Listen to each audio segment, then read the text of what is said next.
हाय, ऐकलत का? कधी कधी काही प्लॅन्स नसतात, पण असं अचानक बनलेले प्लॅन्स खूप सुंदर बनून जातात. तर आजचा ब्लॉग खूप खास आहे, कारण पुण्यात पहिल्यांदा आल्यावर पहिल्याच दिवशी भेटल्या या दोन नमुना माझ्या खास मैत्रिणी कधी झाल्या हे मला समजलेच नाही. आज आमच्या मैत्रिणींची अचानक छोटीशी डेट ठरली.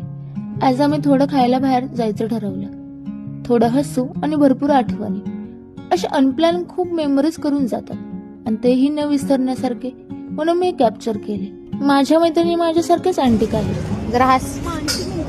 आजचा आमच्या डेटचा स्पॉन्सर मनस्वी होती, त्यामुळे आमची मज्जा होती. आत्ताच गावली मी बावळट. तिला हावरी आहे माहिती का तुम्हाला? 2 वर्षापूर्वी आपे नव्हते सापडले का आत्ता गावली. यानच चालल्या आणि काच चालल्या. आमच्या तिघींना महिनाभर उपाशी ठेवल्यागत आम्ही बकासूर सारखं खात होतो. आमच्या ग्रुपमध्ये आम्ही सगळ्याच फूड लवर आहोत, पण सगळ्यात जास्त फूड ही आहे, कारण हिला खूप व्हरायटी लागतात.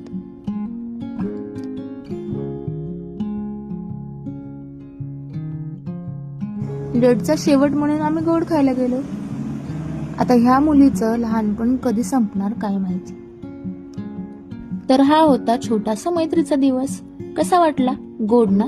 मग भेटूया. हसत राहा आणि तुमच्या मित्रमैत्रिणींसोबत फिरत राहा. थँक्यू.